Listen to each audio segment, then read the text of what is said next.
सबसे पहले सभी भाइयों और सभी बहनों को, सभी बच्चों को, बड़ों को नववर्ष की बहुत-बहुत शुभकामनाएँ। नववर्ष यानी 2025 के साथ मैं आशा करती हूँ कि नई सोच, नई ऊर्जा, पॉजिटिविटी आप लेके आगे बढ़ें। जो भी नेगेटिविटी, जो भी माइनस पॉइंट, जो भी गलत चीज़ें जो अभी तक हुई हो या जो भी ऐसे कुछ इंसिडेंट जिससे शायद आप उभर नहीं पा रहे हैं, लेकिन कोशिश यही करिए कि उनको छोड़ के आगे बढ़ें। आज एक ऐसा विषय आप लोगों के सामने लेके आई हूँ जिससे आप लोगों को सभी को जोड़ना चाहूँगी। महिला हो, पुरुष हो, बच्चा हो या बच्ची हो, वृद्ध हो या वृद्धा हो, इस बात को सबको जानने का अधिकार है और सबको जानना चाहिए। हम लोग तमाम जो हैं न्यूज़ सुनते हैं, फ़ोन के माध्यम से सुनते हैं, न्यूज़पेपर में सुनते हैं, टीवी, टेलीविज़न से सुनते हैं, बहुत सी जगह पे हम लोग देख रहे हैं कि बहुत से लड़के, बहुत से पुरुष, बहुत से बच्चे,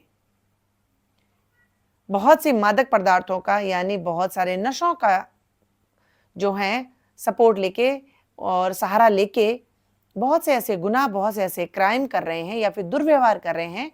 वो घर के बाहर भी हो सकता है, घर के अंदर भी हो सकता है।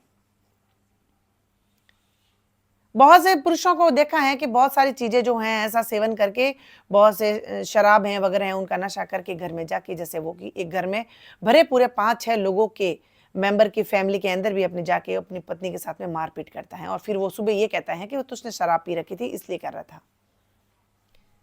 देखिए, कुछ चीज़ अगर अंदर गई और कुछ चीज़ बाहर आई तो इसका मतलब ये है कि कुछ चीज़ अंदर थी ऑलरेडी। फॉर एग्जाम्पल कोई एक पर्सन, कोई एक व्यक्ति जो बिल्कुल ढंग से आपके साथ में बिहेवियर कर रहा है, अच्छे से बात कर रहा है, लेकिन उसके बाद में अगर कुछ उसने पिया, उसने कुछ खाया या कुछ नशा करने के बाद में अंदर से बहुत कुछ निकल रहा है, वो गाली गलौज कर रहा है, वो मारपीट कर रहा है, वो किसी का शोषण कर रहा है, तो इसका मतलब ये सब विकृतियां पहले से उसके अंदर थी, लेकिन वो बाहर निकालने की हिम्मत नहीं जुटा पा रहा था, क्योंकि बाहर से उसको ये दिखाया गया है कि थोड़ा सा सभ्यता से पेश आना चाहिए, लेकिन उसको ये भी सिखाया गया कि अगर ऐसी चीजों का सहारा लिया जाए तो ये सब चीजें हम कर लें तो शायद हम लोगों को माफी मिल जाती है, क्योंकि ये चीज समझा दी जाती है कि वो तो नशे में था। ये सभी सोच गलत है। अब आप सोचिए, जो ये व्यक्ति ये कह रहे हैं, जो लोग ये कह रहे हैं कि वो तो नशे में उसने मारपीट की, तो उसने मारपीट अपनी पत्नी के साथ ही क्यों की? उस घर के अंदर माता भी हैं, बहन भी हैं, बेटी भी हैं, पड़ोस में भी हैं, जहां से वो आया है रास्ते में भी उसको लोग मिले होंगे। घर पे आने के बाद में उसने पॉइंट क्रिएट किया कि किस पॉइंट को मुझे उठाना है और उस पॉइंट को उठाने के लिए वो कॉन्शियस है, लेकिन हाथ उठाने के लिए वो अनकॉन्शियस है। ये लोग ऐसा कहते हैं कि उसको होश नहीं है, इसलिए उसने मारपीट की। ये सभी तथ्य गलत हैं। अगर वो इतनी मादक पदार्थों का, अगर किसी चीज नशे का सहारा लेके अगर बाहर से अपने घर तक आ सकता है और इतने घरों में से वो व्यक्ति वो ये चूज कर सकता है कि ये मेरा घर है, और उस घर में भी जाके इतने मेंबर में से वो ये चूज कर सकता है कि मुझे इसी को पीटना है, तो it means he is conscious, he is not unconscious. लेकिन ये बात जो मैं आप लोगों तक पहुंचाना चाहती हूं, उसका मैं रीजन क्या है वो बताना चाहती हूँ। मैं ये तो सभी देख रहे हैं, हम सब लोग देख रहे हैं, और ऐसे तथ्य जो मैंने आपको बताए ऐसे तथ्य भी दे रहे हैं, क्योंकि वो ड्रिंक किया हुआ था, उसने ड्रिंक कर रखी थी, दैट्स व्हाई ही डिड, उसने ऐसा किया। अच्छा, आप मुझे बताइए कि इतनी क्रूरता, इतना जो अग्रेसिव प्रवृत्ति का जो व्यक्ति है, जो इस तरीके से क्रोध उसके अंदर भरा हुआ है, इतनी क्रूरता उसके अंदर भरी हुई है, किसने भरी होगी? बता देती हूं मैं। ये भरी है उनके माता पिता ने, ये भरी है फैमिली मेंबर्स ने, ये भरी है हमारे पढ़े लिखे इस सोसाइटी ने, इस समाज ने, जो हम लोग बोलते हैं 4 लोग, उन लोगों ने। क्योंकि शुरू से एक पुरुष को यह समझाया गया है कि तुझे दबना नहीं है। यहां पे 2 प्रकार की माएं हैं, एक है एक लड़की की मां, एक है एक लड़के की मां।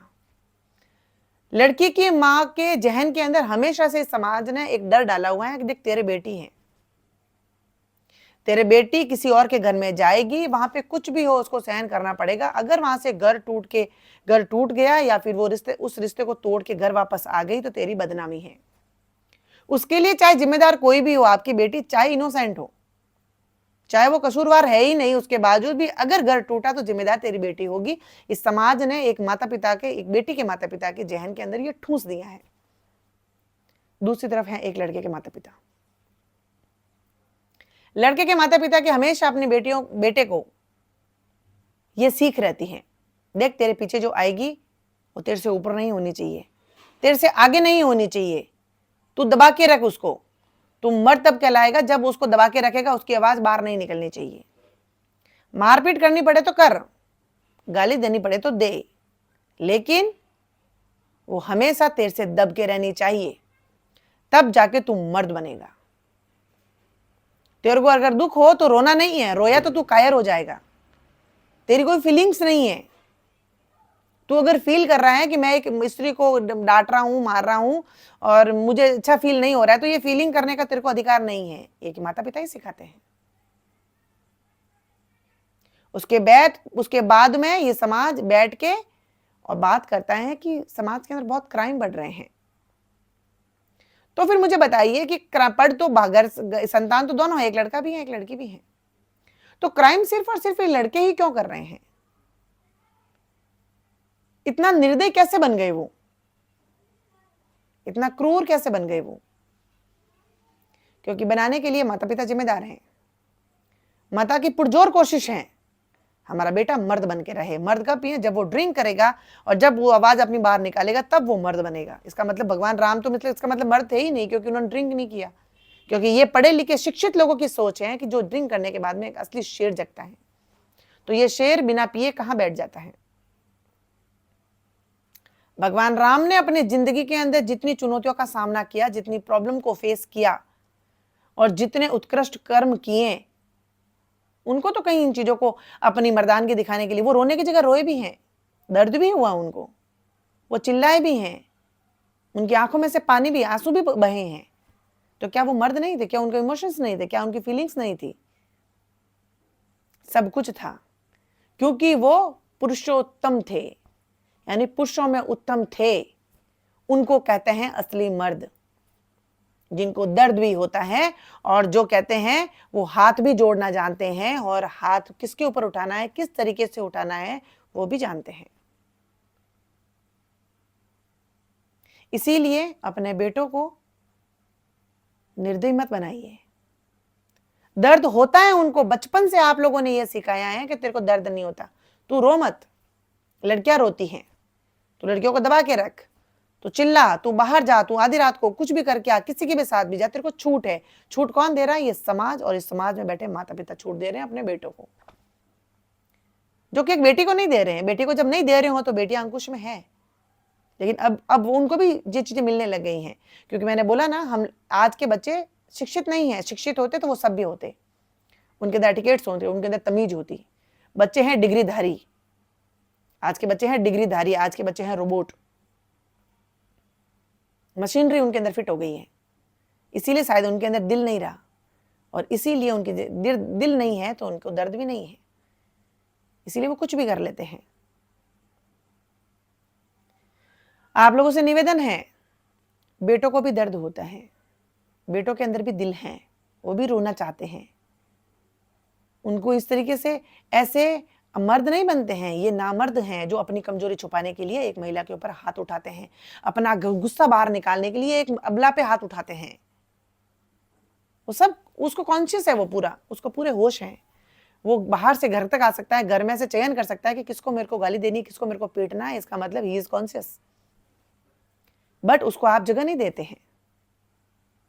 और इसकी वजह है क्योंकि ये समाज ने बता दिया है कि पत्नी जो होती है उसके ऊपर तो सर्व अधिकार हो जाते हैं शादी करने के बाद में, उसके साथ आप कुछ भी करो। ये समाज सिखाता है, एक शिक्षित समाज, जो सभ्य समाज जिसको हम कह रहे हैं। हालांकि वो सभ्य नहीं है, लेकिन जिसको हम कह रहे हैं ना मॉडर्न ट्रेंडी पीपल, ये बर्बाद कर देगा आपकी खुद की संतानों को। हो सकता है कि आपकी बेटी ना हो, आपको इस बात का डर ना हो कि हमारी बेटी किसी घर जाएगी नहीं तो आपके बेटे की भी बेटी होगी। सूत सहित वसूला जाएगा इस प्रकृति के द्वारा, इस नियति के द्वारा। इसीलिए आज अगर मैं सच बताऊं, आज सच बताती हूं कि एक महिला की दुश्मन अगर दुनिया में कोई है, कोई मर्द नहीं है, कोई पुरुष एक महिला का दुश्मन नहीं है। इस समाज के अंदर, इस दुनिया के अंदर, इस विश्व के अंदर अगर महिलाओं का कोई सबसे बड़ा दुश्मन है तो एक महिला खुद है। एक घर के अंदर बेटी को तब जलाया जाता है जब एक सास उस साथ में होती है। दहेज के लिए जब प्रताड़ित किया जाता है जब एक सास अपने बेटे के साथ होती है।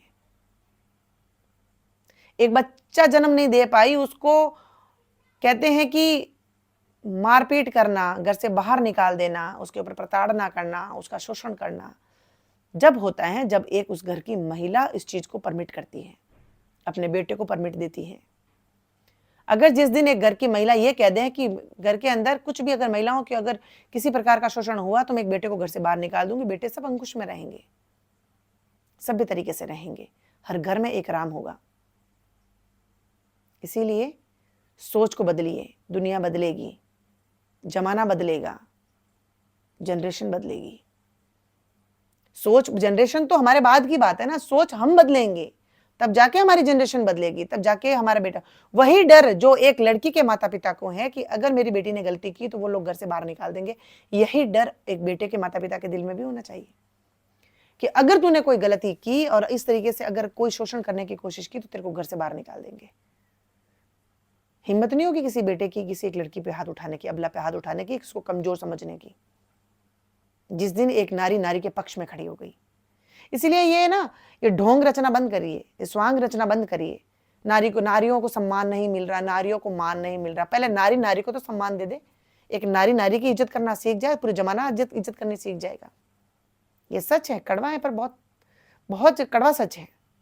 एक्सेप्ट कर लीजिए, आज से ही आपके बेटे हैं तो उसके पीछे जो आएगी उसका सम्मान किस तरीके से करना चाहिए, बेटे को सिखाइए, बेटे को भी अंकुश में रखना सीखिए, तब जाके दूसरे घर की बेटियां भी सुरक्षित रहेगी आपकी पनाह में, आपके घर के अंदर। वरना आज किसी और की बेटी को आप प्रताड़ित करेंगे, कल आपकी बेटी प्रताड़ित होगी। ये नियति का नियम है, इससे कोई भी नहीं बच सकता।